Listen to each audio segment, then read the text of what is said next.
Well, probably two main avenues kind of came together to start Churches for Life. One is this tremendous conviction that the church is just not really living the gospel out in this arena, which brings us back into the gospel, which is the core of it.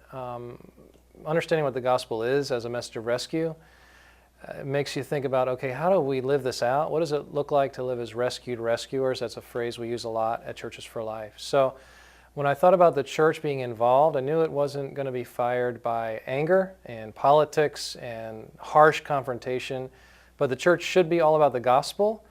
And if the gospel is a message of rescue, and we're supposed to live that out and let Christ live that through us, then, well, maybe we can have a part in helping the church do that in the life arena. So that was one river, one stream.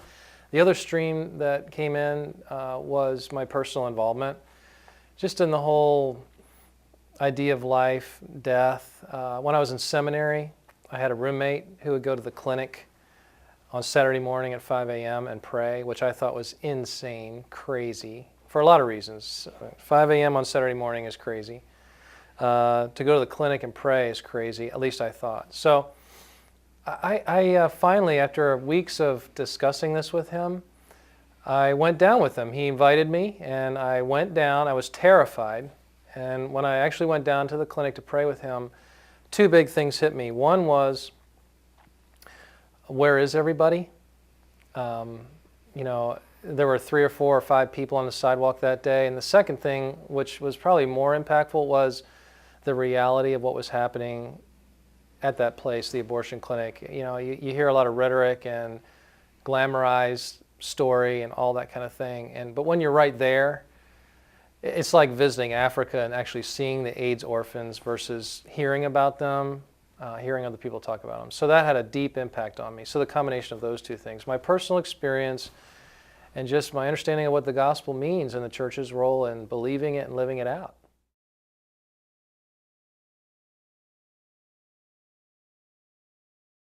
Our mission at Churches for Life is real simple. Actually, it's built into our logo, and it's a very active live thing, and it's basically to nourish churches as gospel-driven champions of life. So I usually give an elevator speech as to what that means, a brief little summary, and so I break it down like this. I say nourish implies a long-term healthy relationship with a church. We're not just kind of a hitman for life, like put this brochure in your bulletin and see you in 6 years.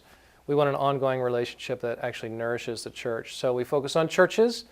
We do that because we believe the Bible teaches that the church is the origin of all things redemptive. And I'm a huge fan of pregnancy centers, a huge fan of adoption agencies and things like that. But I just really think, as I look at the Bible, that when the church is healthy and the church is radiating life, the culture will change. And so that's why we focus on churches. Gospel-driven champions of, Gospel-driven champions of life. Gospel-driven gets at the motive of how we do what we do, why we do what we do, because you find a lot of motives in life ministry. You find folks that are really charged up, angry people. You find folks that are really politically driven, politically active. You get people that are feeling really guilty, maybe for something they've done, and they're trying to make up for it by doing ministry. We want to be motivated by the gospel, which basically means that we're captivated by what Jesus has done for us in rescuing us when we were in peril and couldn't rescue ourselves. So when a Christian is captivated with Christ, astonished at the gospel, that produces naturally all kinds of wonderful character attributes and emotions like humility, gratitude, joy, consistency, perseverance, and not things like hostility, judgmentalism, condescension, condemnation. Those are the things that get at the heart of our ministry being gospel-driven. And then finally, champions of life. We use that phrase. We never use the word pro-life. We never use that phrase because that phrase tends to narrowly define the arena we work in. Most people, when they hear the word pro-life, think one thing. They think abortion. And usually, when they think abortion, they think negative. They think bombing a clinic, anger, pitchforks and torches, just angry people. So we go around that and we use Champions of Life to sidestep that, but also because Champions of Life helps us tell the story that it's not just about being opposed to abortion. Of course, we're opposed to abortion. The Bible's clear about that. But there are so many other places and ways where human beings are put in peril and can't defend themselves. It would include things like human embryos in our nation that are frozen and then experimented on and killed. It would include things leading up to crisis pregnancies like sexuality, sexual integrity for teens and adults. It would include helping people in crisis pregnancies with resources and counseling and basically anything they need. It would include the millions of men and women who've had abortions and are struggling in churches and in the wider culture from having made that decision. It's a very devastating, the fallout from that decision are devastating. And then we can help churches and help them build teams that will equip the church to deal with adoption, foster care. Sexual abuse even is something that can fall into the arena. End-of-life issues, what it means to be human, dying with dignity. What about euthanasia? What about physician-assisted suicide? What about designer babies? So the idea of life, the dignity of human life, is encompassed in Champions of Life. So again, our mission, nourishing churches as gospel-driven champions of life, kind of encompasses what we do and why we do it at Churches for Life.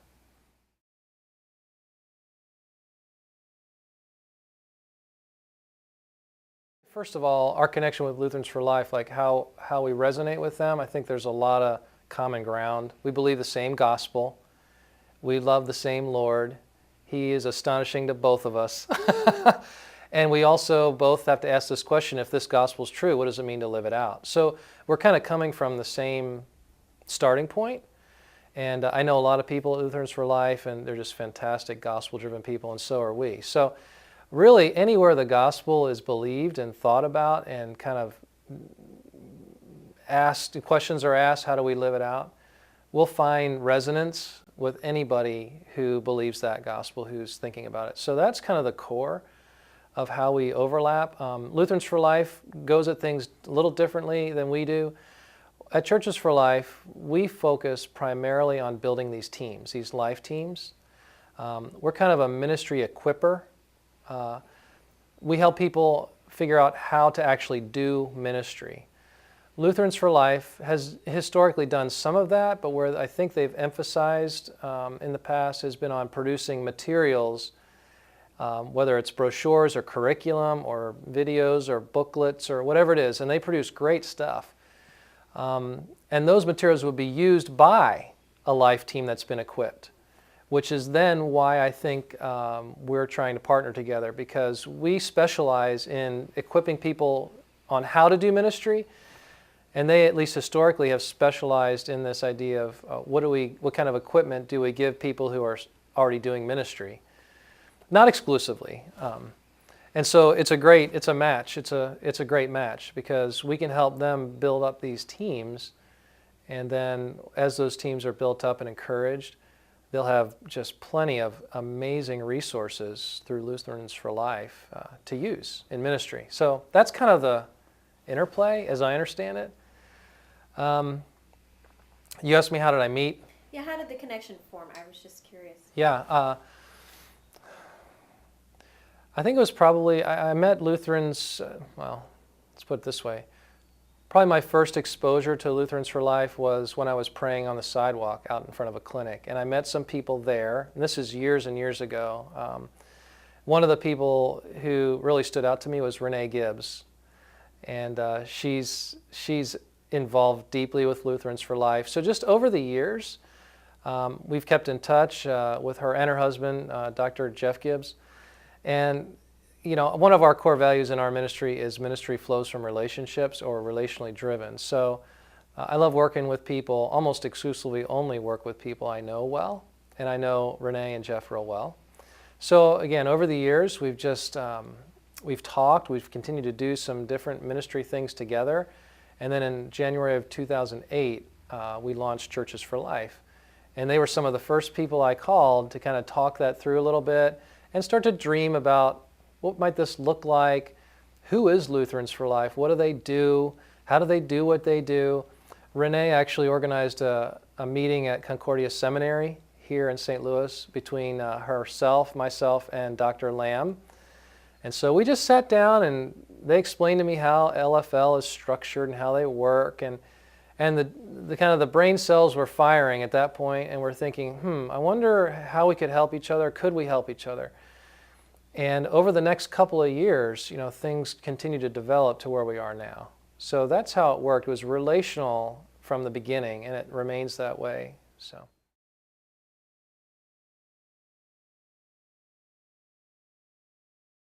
Part of the reason that we, I think, are forging this relationship is because in Lutherans for Life experience, not totally, but a decent amount of their experience, and also my experience just knowing churches and how churches are, is that a lot of times in a church you'll have one person who's passionate about something. And unfortunately, a lot of times in the life arena, you may have that one passionate person and they may be a very angry person. Or, it can be a difficult situation. Not always, but sometimes. Mm-hmm. So I think that's been Lutherans for Life experience through the Life Advocate program. They have folks who are real champions of Lutherans for Life, but they didn't really have a lot of training for those folks. And there's a hunger for that. A lot of the conversation I started having with Lutherans for Life was about the kind of the perils of this Lone Ranger type of operating procedure in churches where you have one person who's really passionate. You appreciate the passion, you want the passion if it's rightly expressed, but Jesus always sent people out two by two. The paradigm in the Bible is people do stuff together. There's good reason for that, probably some obvious reasons that we would know about even if we don't know what they say in the Bible about it. So that's why we at Churches for Life focus on building teams.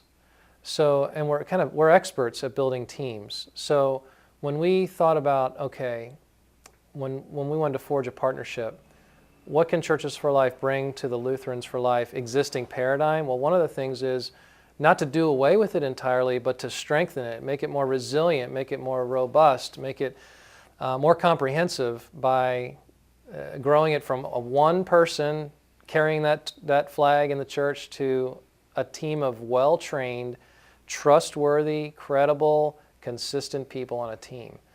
So again, we're not totally reinventing. That's Lutherans for Life, what they do. It's probably more of a revision or an embellishment or a growth, an organic growth of what they've been doing. So instead of life advocates alone, you've got life teams. So.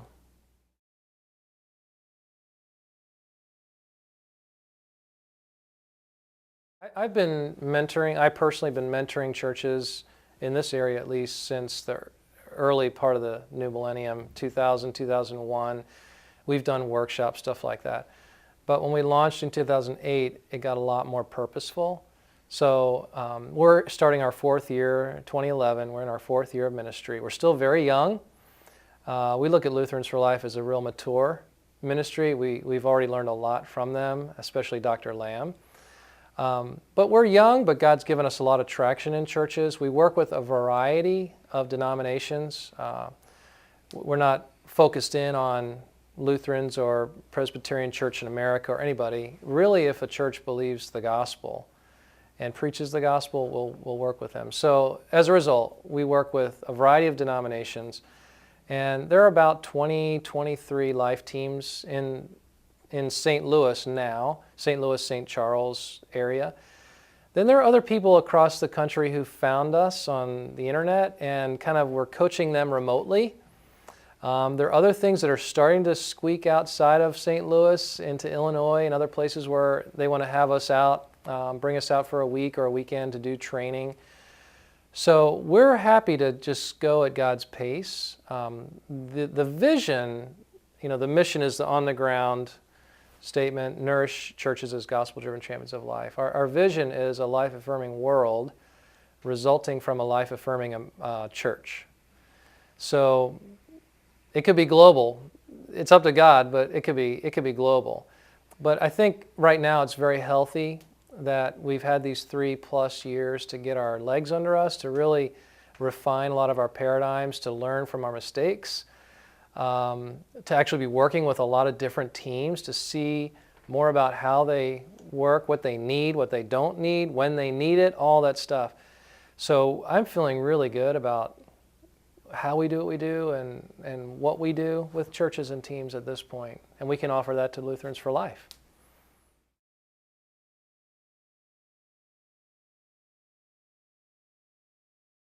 Again, we're relationally driven, so just knowing Jeff and Renee, they're fantastic folks, and just together in relationship, we figured out, well, let's do something here at the seminary. It's been one of our goals at Churches for Life to work with seminaries and Bible colleges and things like that. I graduated from Covenant Seminary, which is here in St. Louis.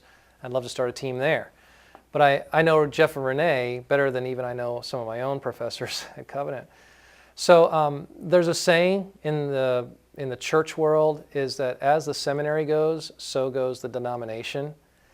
So it makes a lot of sense if you want a denomination to be life-affirming, to connect the gospel of rescue to living as rescuers, that you're including that somehow in the education of your seminary students, because it's not rocket science. When those students get out into churches, they're going to express the kinds of things that they've learned in seminaries.